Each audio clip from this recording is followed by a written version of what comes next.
Shalom. Sekali lagi shalom. Gimana kabar hari ini? Puji Tuhan. Baik semua ya? Sehat-sehat? Ya, puji Tuhan. Ya, ada sukacita yang luar biasa pagi hari ini. Saudara, kalau kita merenungkan ada banyak hal ya yang bisa kita syukuri dengan Tuhan. Ada banyak hal yang membuat kita sebenarnya bisa berterima kasih pada Tuhan. Dan hari ini juga bersyukur karena saudari kita Susan ya sudah keluar dari rumah sakit cukup lama ya, 1 minggu ya. Jadi kita saraf matanya yang lama tidak bisa melihat. Tapi puji Tuhan hari ini juga Tuhan sudah sembuhkan ya. Puji Tuhan saudara. Ada banyak yang membuat kita berterima kasih kepada Tuhan. Tapi seringkali saudara kita lupa ya, lupa mengucap syukur, lupa berterima kasih untuk hal-hal yang kecil. Kadang kita lupa, bahkan karena menganggap itu hal kecil, jadi kita akhirnya tidak mengucap syukur.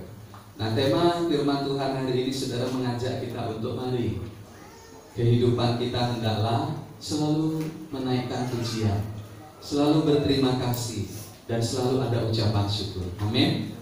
Selalu ada ucapan syukur dengan Tuhan. Ya, mari kita akan melihat khotbah seri kita. Saya melanjutkan. Sekarang saudara, kita sudah temui pembacaan kita di dalam surat Filipi ini pasalnya yang keempat. Kita akan membaca dari ayat yang ke-10 ya. Ayat yang ke-10 sampai dengan ayatnya yang ke-20 ya. Kita akan membaca berganti-gantian.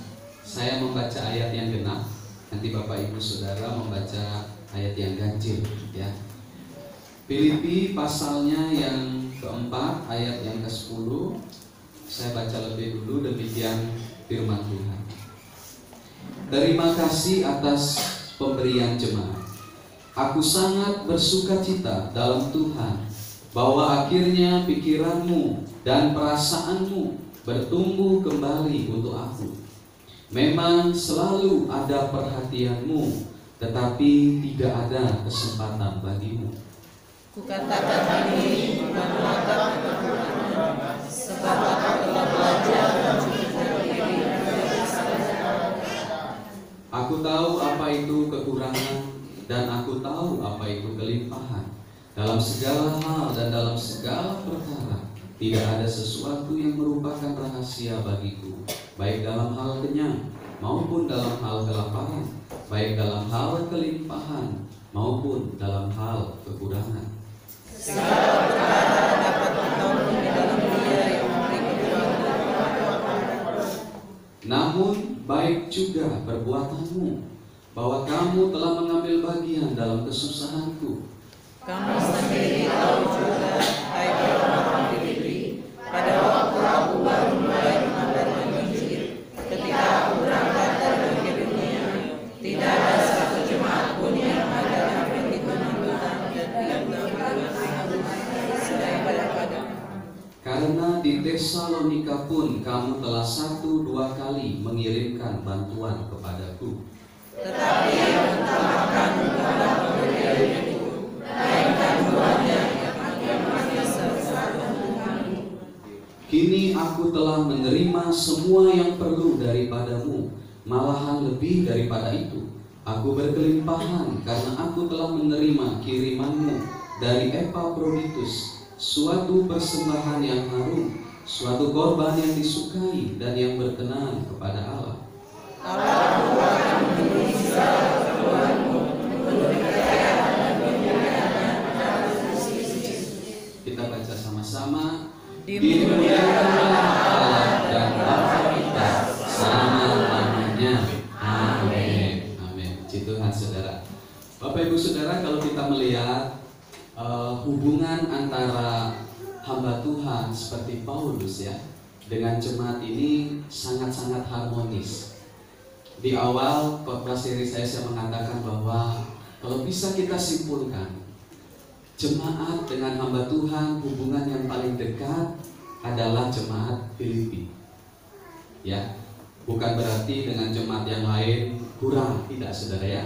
Tapi kalau kita melihat dari gaya tulisan Paulus, ya, kemudian bagaimana nada surat ini penuh dengan sukacita. Jadi kemudian juga tidak ada teguran yang begitu keras kepada jemaat ini. Jadi kita bisa menyimpulkan bahwa hubungan yang begitu dekat sekali dengan jemaat ini antara pribadi Paulus dengan jemaat. Nah kemudian saudara, kalau di pasal 4 saya melihat ini adalah satu puncak, ya, satu puncak sukacita Paulus. Kenapa saudara? Karena Paulus kembali mengingat sesuatu hal, yaitu tentang perhatian yang diberikan oleh jemaat kepada dirinya. Jadi kalau kita membaca tadi dari ayat 10 saudara sampai ayat 20, ini adalah kesaksian Paulus, atau kita lebih mengatakan bahwa ini adalah ucapan terima kasih Paulus kepada jemaat yang ada di Filipi. Begitu luar biasa kita melihat, ya. Kalau kita melihat di sini saudara, begitu seperti mesra, ya, seperti mesra di ayat yang ke-10 itu. Kalau Bapak Ibu perhatikan, ini seperti nadanya itu mesra sekali. Kalau dulu kami masih mengingat saudara, ya, waktu zaman kuliah begitu itu, biasanya kalau ada cowok yang suka mungkin, ya, sama ceweknya, biasanya mengirimkan ayat-ayat suci saudara, ya, supaya yang membaca itu minimal tersentuh hatinya begitu. Dan banyak yang mengirimkan dari ayat 10 ini. Tolong salah satu membaca, atau pemuda, ya, pemuda baca ini, ya, ayat 10. Ayo hitungan ketiga, ya, 1, 2, 3. Aku sangat bersukacita dalam Tuhan bahwa akhirnya pikiranmu dan perasaanmu bertumbuh kembali untuk aku. Memang selalu ada perhatianmu, tetapi tidak ada kesempatan bagimu. Ya, ini luar biasa, ya. Wah, banyak saudara dulu heboh kirimkan ada selip ayat begitu. Jadi kalau, ya, cinta didasari ayat-ayat suci saudara, nah itu biasanya katanya itu lebih lebih afdol, ya. Ya, jadi memang selalu ada perhatianmu, tapi tidak ada kesempatan bagimu. Wah, ini saudara, saya juga melihat ini gambaran hati seorang hamba Tuhan saudara, di dalam dia melayani jemaat, yaitu jemaat yang ada di Filipi. Jadi bagi Paulus sebenarnya tidak ada yang harus dipersumutkan, tidak ada sesuatu yang harus kita membuat menggerutu. Tetapi seharusnya dalam hidup ini saudara, mestinya ada ucapan syukur, ada sukacita. Saya menggambarkan perasaan Paulus saudara di ayat 10 ini. Di bagian awal dia mengatakan, aku di situ saudara, sangat bersukacita dalam Tuhan. Wah, ini saudara, apakah di akhir-akhir ini saudara dan saya sangat bersukacita di dalam Tuhan? Amin. Ya saudara, ini yang mestinya ada dalam kehidupan kita. Apapun tantangan yang Bapak Ibu alami, apapun situasi kesulitan yang kita alami, hendaklah seperti kata Paulus ini, aku sangat bersukacita di dalam Tuhan. Tapi kita akan melihat dulu mengapa Paulus mengatakan ini. Wah, ini sesuatu yang luar biasa. Yang pertama saudara, mari kita akan lihat bagaimana hidup kita mestinya mengucap syukur dan berterima kasih. Karena ini, alasan yang pertama, karena ada apa? Perhatian jemaat. Kalau saya lebih menyimpulkan bahwa hidup kita bisa selalu mengucap syukur, bisa selalu berterima kasih kepada Tuhan. Karena apa saudara? Karena bahwa kita tidak sendiri, tetapi ada orang-orang yang ada di belakang kita, yang apa? Yang mendoakan kita, yang memperhatikan kita, dan juga mendukung dan mensupport kita. Mungkin dia tidak bisa mensupport secara materi mereka, tetapi minimal mereka ada doa untuk kita. Dan saya percaya itu saudara, bahwa kalau kami masih bisa kuat berdiri pelayanan sampai hari ini, itu karena apa? Ada jemaat yang memperhatikan, ada keluarga yang mendoakan, ada orang-orang di belakang kita saudara, yang senantiasa menopang kita dalam pergumulan-pergumulan kita. Saudara, Paulus mengekspresikan hatinya bahwa aku sangat bersukacita.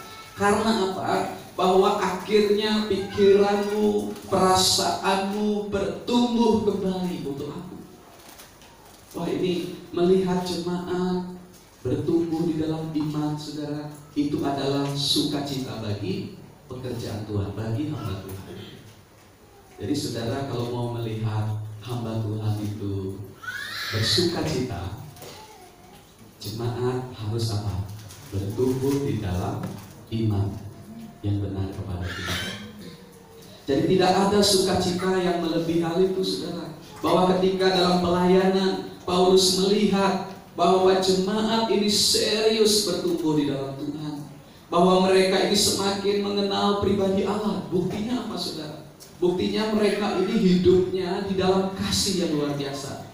Bahkan mereka kalau berbicara mengenai menabur, saudara, wah, itu walaupun dikatakan Paulus ini jemaat ini sangat miskin.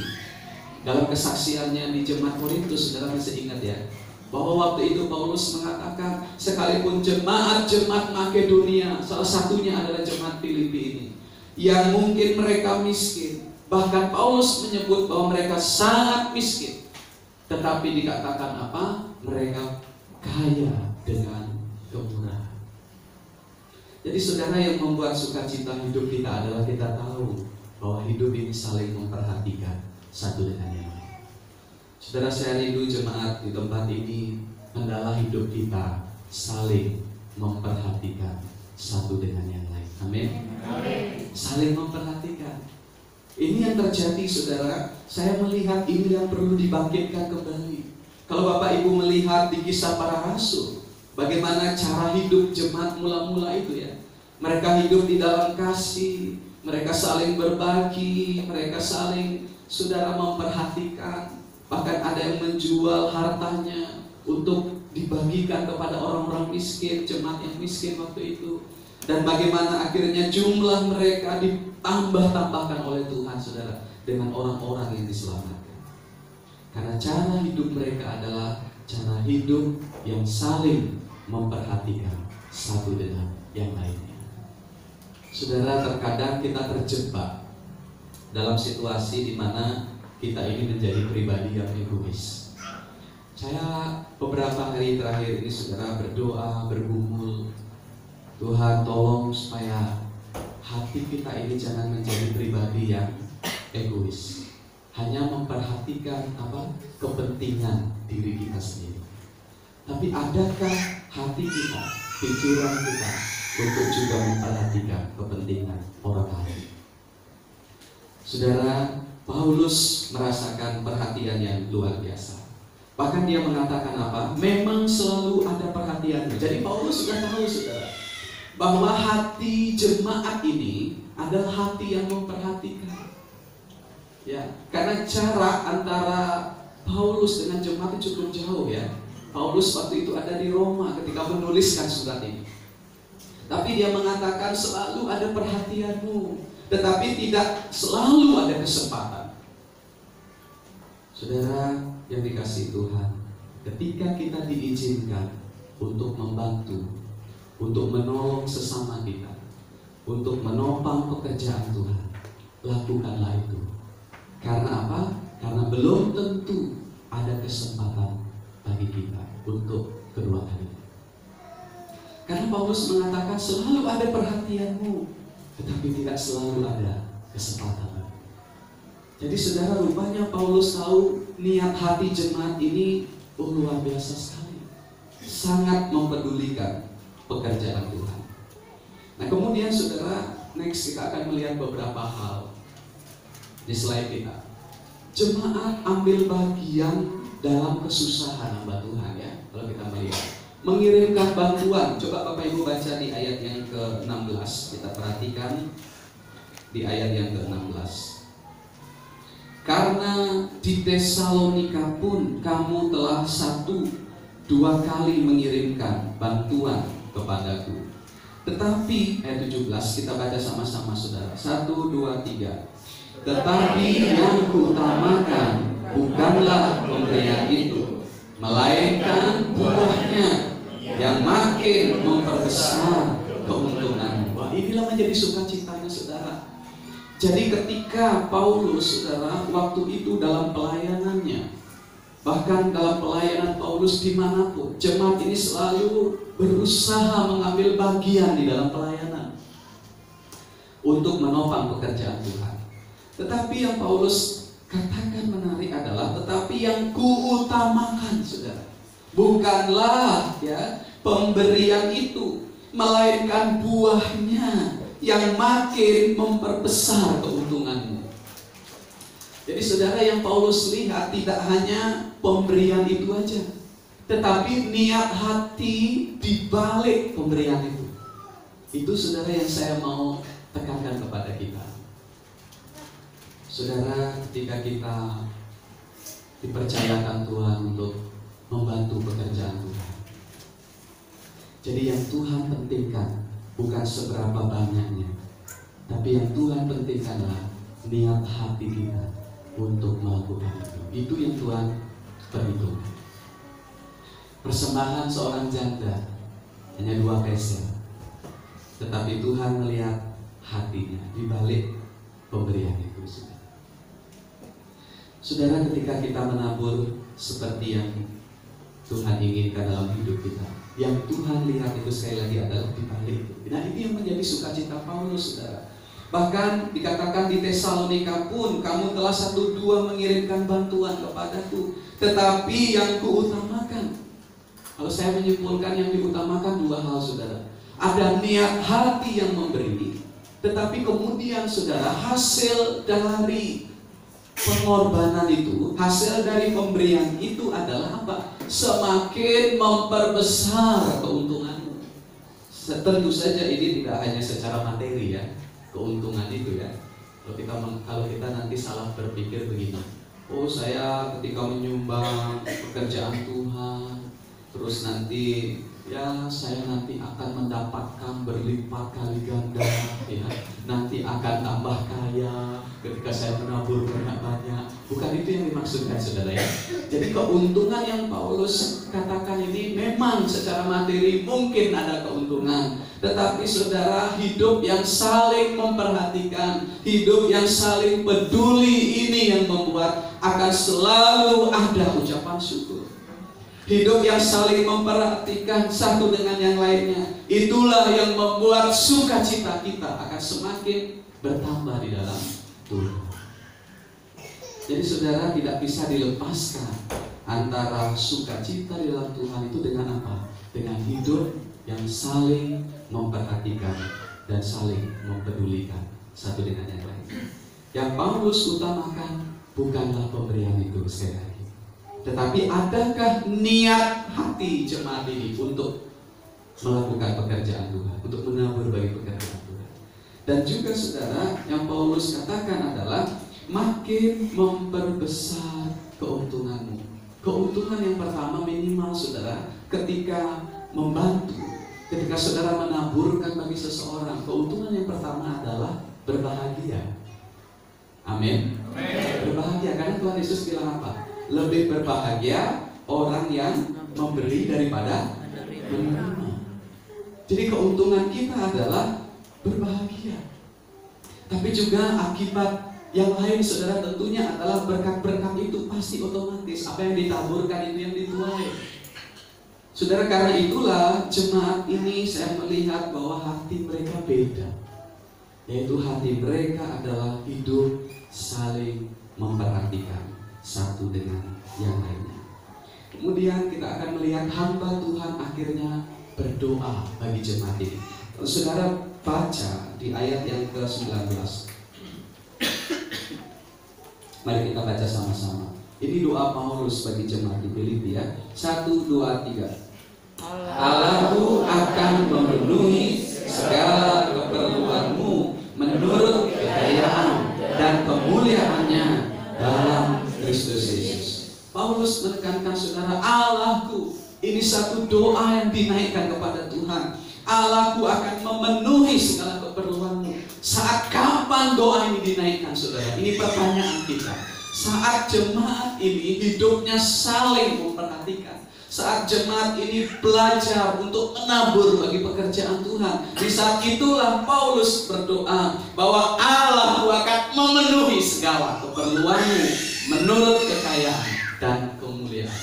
Jadi taburan jemaat ini saudara tidaklah sia-sia, tetapi Allah yang menyelidiki, Allah yang tahu taburan jemaat ini, bahwa Allah akan memenuhi segala keperluanmu menurut apa? Kekayaan dan kemuliaan Tuhan Yesus. Jadi saudara, rupanya tidak bisa kita lepaskan antara menabur dan berkat Tuhan yang diberikan. Tidak bisa kita lepaskan. Jadi saat hati kita saling peduli, hati kita saling memperhatikan, di saat yang sama saudara, berkat Tuhan akan di sana dicurahkan dalam kehidupan kita. Tidak hanya berkat materi, uang saja, jasmani saja, tetapi terlebih ada damai, ada sukacita. Saat kapan? Saat kita hidup saling memperhatikan dan peduli terhadap orang lain dan pekerjaan Tuhan. Makanya doa ini saudara banyak yang menyukainya, tetapi seringkali tidak mengerti konteks doa ini dinaikkan. Ya kan? Selama ini kita hanya mendengar Allahku akan memenuhi ya segala keperluanmu menurut kekayaan dan kemuliaannya. Tetapi kapan ini terjadi saudara? Saat bagaimana doa ini bisa terjawab? Saat kapan Paulus menaikkan doa ini? Latar belakangnya adalah karena apa? Karena jemaat Filipi saudara, mereka sudah 1-2 kali mengirimkan berkat bagi Paulus, dan juga mereka saling memperhatikan satu dengan yang lain. Maka Paulus mengatakan, Allahku akan memenuhi segala keperluanmu menurut kekayaan dan kemuliaan. Saudara, setiap kali ketika kita berdoa, tentunya kita berdoa untuk saudara-saudara kita yang telah menjadi saluran berkat. Ketika kita ada di meja makan, tentunya kita tidak akan pernah lupakan. Terima kasih untuk orang-orang yang sudah menjadi saluran berkat dan Tuhan membalaskan. Jadi saudara, setiap taburan itu tidak akan pernah menjadi sia-sia. Allah tuh akan memenuhi segala keperluan. Jadi saudara, kalau kita mau hidup kita selalu melimpah dengan syukur, marilah yang pertama ini, hiduplah saling memperhatikan satu dengan yang lain. Yang kedua Bapak Ibu, mari kita melihat poin yang kedua. Jadi bagaimana supaya kita selalu ada ucapan syukur, terima kasih? Karena apa saudara? Puas dengan Tuhan. Puaslah dengan Tuhan, atau yang Paulus sebutkan adalah belajar mencukupkan diri. Mari kita akan melihat teks itu ya. Ayat yang ke-11 saya bacakan untuk kita. Kukatakan ini bukanlah karena kekurangan, sebab aku telah belajar mencukupkan diri dalam segala keadaan. Wah saudara, ini luar biasa kan? Saya katakan ini, kamu bertumbuh di dalam perhatianmu kepada saya. Kamu juga sudah membantu kami dalam pelayanan ya. Kemudian kamu juga pikiranmu, perasaanmu luar biasa kepada saya. Saya katakan ini bukan untuk memuji kamu. Saya katakan ini bukan juga karena saya ini kekurangan supaya kamu bantu saya, tidak. Tetapi Paulus menjelaskan, saudaraku, katakan ini bukanlah karena kekurangan, sebab aku telah belajar mencukupkan diri dalam segala apa, saudara? Segala keadaan. Orang yang bisa berterima kasih, orang yang selalu akan menaikkan ucapan syukur adalah mereka yang belajar mencukupkan dirinya dalam segala keadaan. Amin. Amin. Bagaimana Bapak Ibu di akhir-akhir ini? Sudah belajar mencukupkan diri dengan keadaan yang ada? Haleluya. Ya memang Pak, hanya itu aja yang memang yang ada ya. Sehingga mencukupkan diri. Tidak saudara. Tapi maksudnya adalah puaslah dengan berkat yang kita sudah terima. Jangan pernah membandingkan dengan orang lain. Ya, benar ya saudara ya. Oh saudara, ketika melihat tetangganya mulai ada motor, beli motor baru, Saudara tiba-tiba tengah malam lihat plafon, merenungkan nasib. Kok tetangga saya bisa beli motor, sementara saya ini belum. Kok nasib saya jelek sekali. Saudara jangan pernah membandingkan dengan orang lain. Anak-anak muda juga tolong jangan iri karena teman saudara dapat jodoh duluan. Terus saudara merata, lihat plafon, bilang, aduh Tuhan, kok saya jomblo ini kok lama banget ya? Kenapa kok sampai hari ini hidup nasib saya kok jelek sekali? Di sini tidak ada ya? Tidak ada. Biasanya Andre itu selalu ada sukacita karena walaupun sampai sekarang jomblo itu anugerah. Karena nanti ada Tuhan sudah siapkan yang terbaik. Amin. Ya, jangan kecewa saudara, jangan kecil hati karena Tuhan sudah siapkan. Ya tolong Andre nanti kirimlah sama siapa yang kamu suka ayat 10 ya. Memang selalu ada perhatianmu tapi tidak ada kesempatan bagi itu.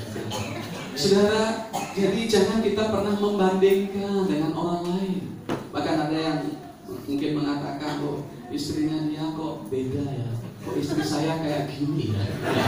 Jangan saudara ya, jangan pernah membandingkan. Nah itu lebih parah lagi. Jadi jangan pernah membandingkan hidup kita.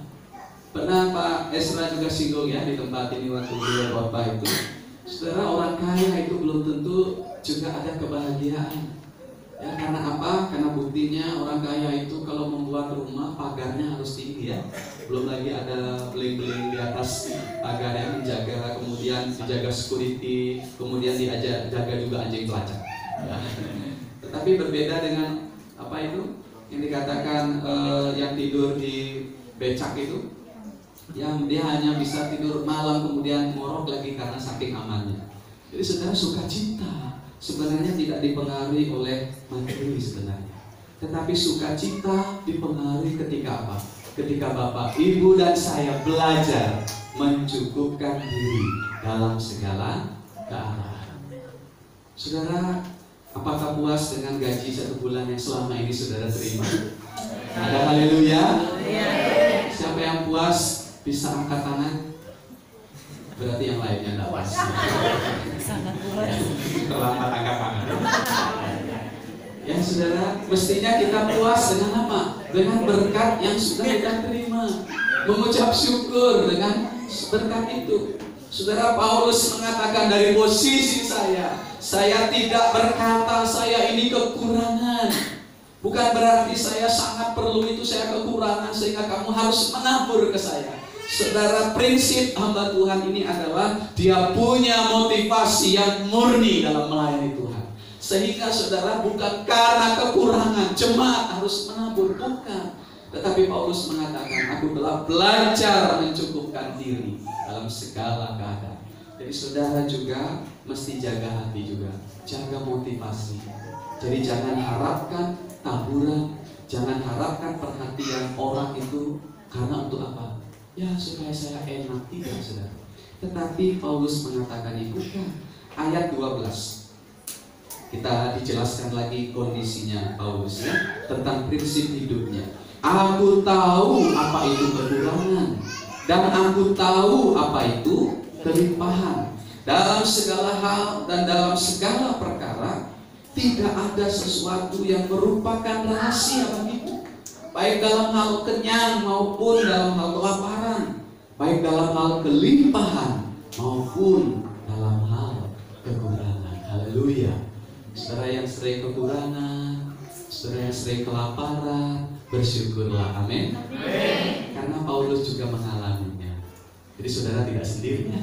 Kita tidak sendiri. Jadi kelaparan yang dimaksudkan Paulus saudara bukan karena jadwal puasa, bukan.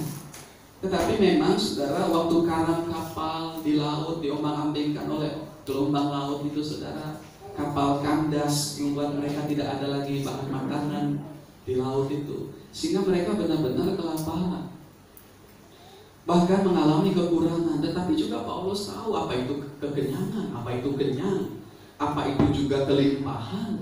Paulus tahu. Dan ini juga kiranya menjadi prinsip hidup kita saudara, bahwa kita juga pernah dalam kesusahan.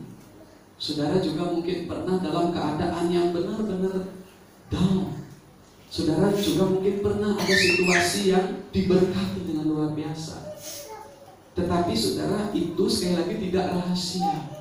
Semuanya sudah pernah mungkin kita jalani. Maka dari itu ayat 13 ini muncul. Mari kita melihat di ayat yang ke-13. 1, 2, 3. Segala perkara dapat kutanggung di dalam Dia yang memberi kekuatan kepada.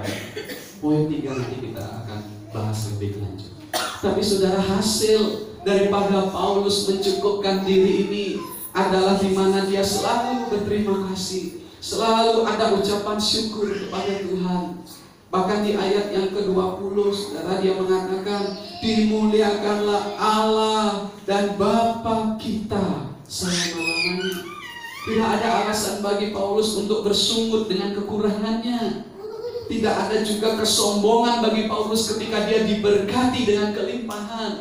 Tetapi terakhir dia mengatakan, dimuliakanlah Allah Bapa kita untuk selama-lamanya. Jadi dalam kondisi apapun, saudara, selalu ada apa? Ucapan syukur kepada Tuhan. Dimuliakanlah Allah Bapa kita selama-lamanya. Saudara yang dikasihi Tuhan, rupanya berkat materi itu tidak selalu membawa kebahagiaan. Yang membawa kebahagiaan adalah apa? Merasa puas dengan apa yang Tuhan sudah percayakan kepada kita. Jadi kita tidak akan terjerat, saudara, ke dalam yang namanya pencobaan. Saudara perhatikan kata-kata Paulus. Orang yang ingin kaya melakukan banyak hal, saudara, dan akhirnya terjerat ke dalam berbagai-bagai pencobaan. Saudara, ketika kita mulai hidup ini mengejar yang namanya hanya materi saja, kita akan terjerat dalam berbagai-bagai pencobaan. Dan itu yang sebenarnya membuat kita susah. Tapi bukan berarti, saudara, Tuhan melarang kita untuk kreatif. Tuhan melarang kita untuk maju, tidak. Bisa, saudara, kita maju memikirkan beberapa hal untuk bisa sukses. Tetapi yang Paulus katakan adalah bagaimana menjaga motivasi hati kita untuk murni dalam hal apa, saudara? Dalam hal mencukupkan diri dalam segala keadaan. Dan saya yakin, saudara, kalau kita ini sudah puas, sudah mencukupkan diri dengan apa yang ada, wah, itu sukacitanya beda. Jadi saudara keluar nanti dari tempat ini, renungkan ini. Bersyukurlah dengan apa? Dengan yang ada pada saudara. Apakah saudara sudah bersyukur dengan hidup ini? Amin. Bersyukur dengan tubuh saudara? Amin. Bersyukur dengan rambut saudara? Amin. Jadi ya, bersyukurlah dengan semuanya. Berdamailah dengan hidung saudara, dengan tubuh saudara, dengan berkat yang saudara terima. Berdamailah, bersyukurlah. Karena saudara, dengan ini saudara dan saya akan menikmati kehidupan kita dengan bahagia, dengan selalu ada limpah syukur kepada Tuhan. Ya, kalau Ibrani ini kita akan melihat, ya, Ibrani 13 ayat yang ke-5. Saya ingin untuk bapak-bapak yang membaca ini. Bukan, ibu-ibu ya. Karena ini belajar mencukupkan diri. Ya, baik. Ya. Itu bukan berarti jangan salah mengerti, saudara, ya. Baru ayat ini kok ibu-ibu yang disuruh baca. Tidak ada alasan apa-apa. Ibrani 13 ayatnya yang ke-5. Baik.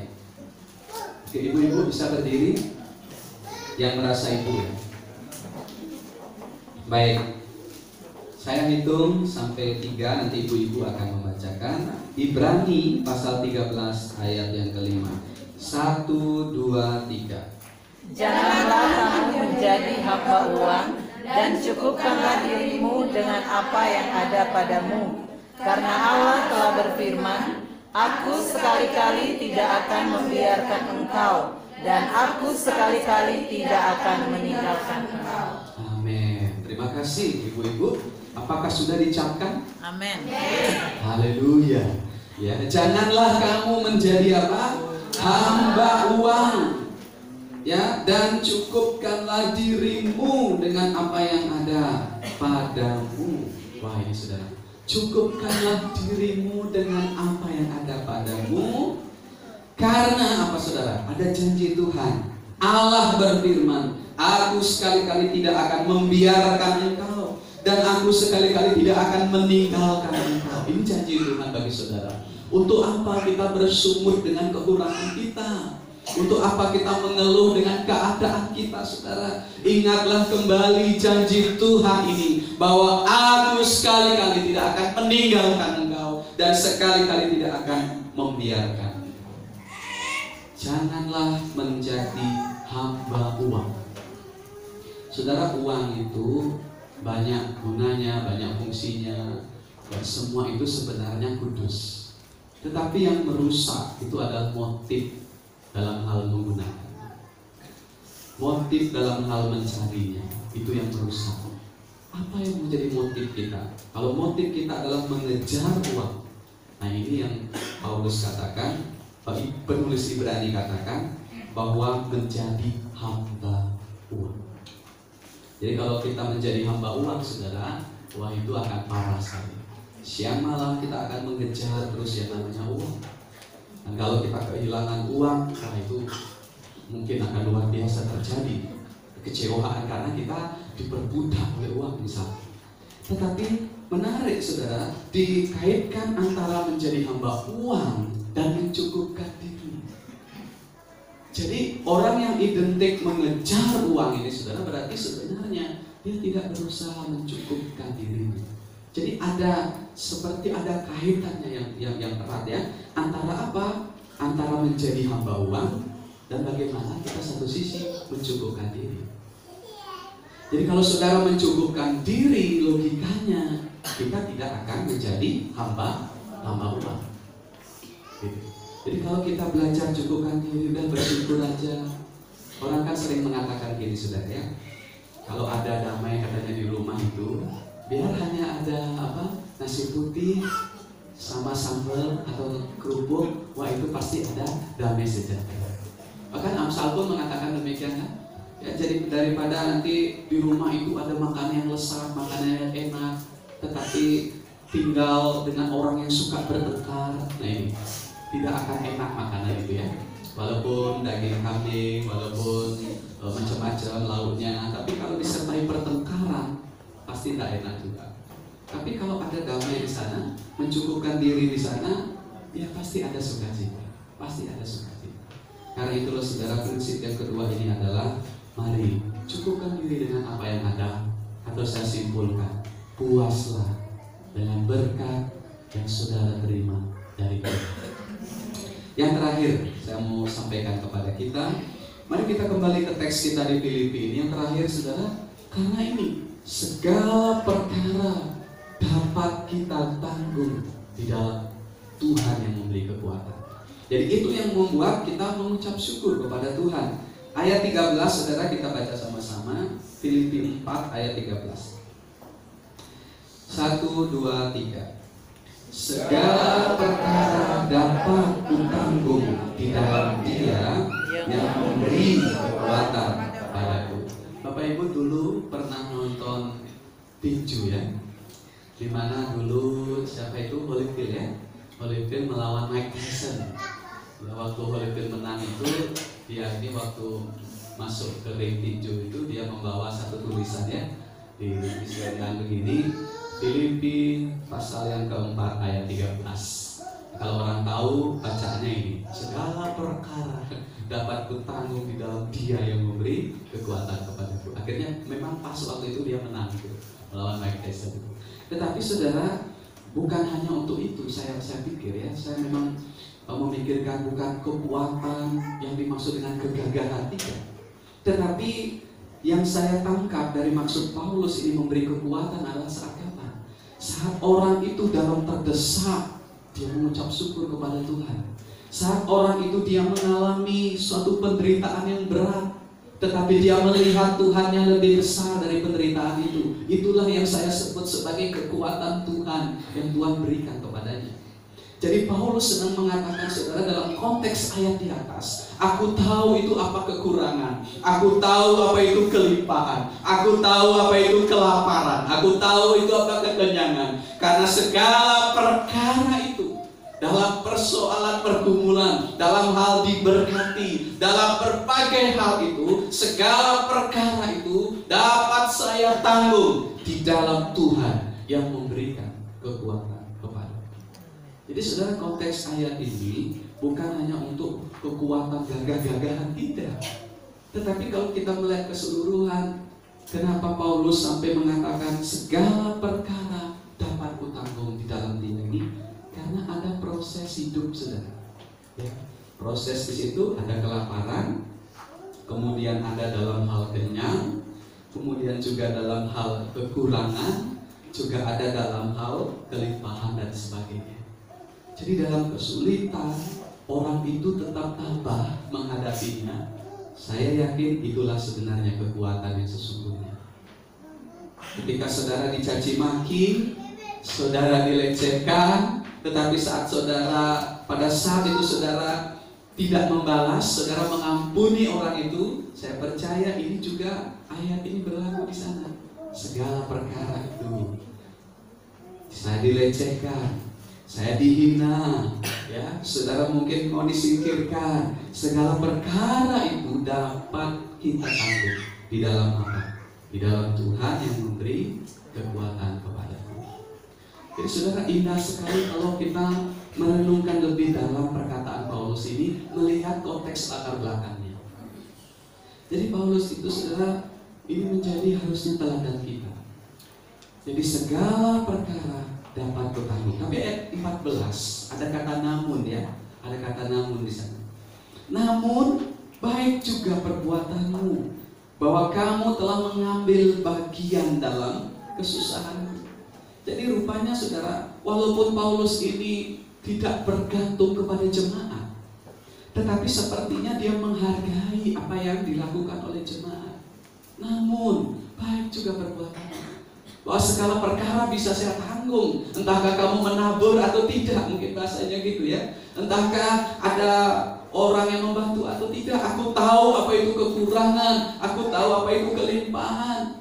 Tapi Paulus saudara adalah seorang yang menghargai taburan orang lain, menghargai pertolongan orang lain. Dia mengatakan, namun baik juga perbuatanmu, bahwa kamu telah mengambil bagian dalam kesusahanku. Ini luar biasa.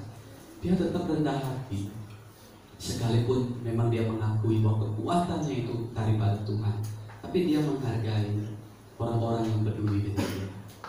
Saudara, ketika kita mau bersukacita, kita mau ada ucapan terima kasih, yakinlah bahwa di dalam Tuhan saudara bisa menanggung segala perkara itu. Next kita akan lihat. Tuhan yang memberi kekuatan. Perkara apa? Seperti yang diuraikan di atas dalam konteks itu, saudara ya.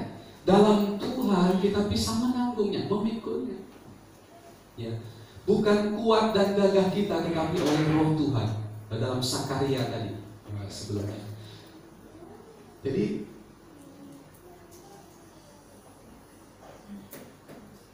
iya, saudara, di dalam Tuhan bisa menolong kita. Bahkan dalam Sakaria pasal yang ke-4 ya, ayat yang ke-6 gitu ya. Dia tadi sendiri ya. Ya. Jadi kalau saudara perhatikan, mari kita membuka sekilas itu ya di dalam Sakaria biar kita lebih bisa melihat teksnya.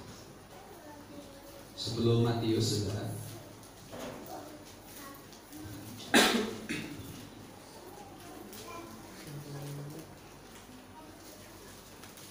Ya, Sakaria pasalnya yang ke-4 ayat yang ke-6. Mari kita baca bersama-sama ya.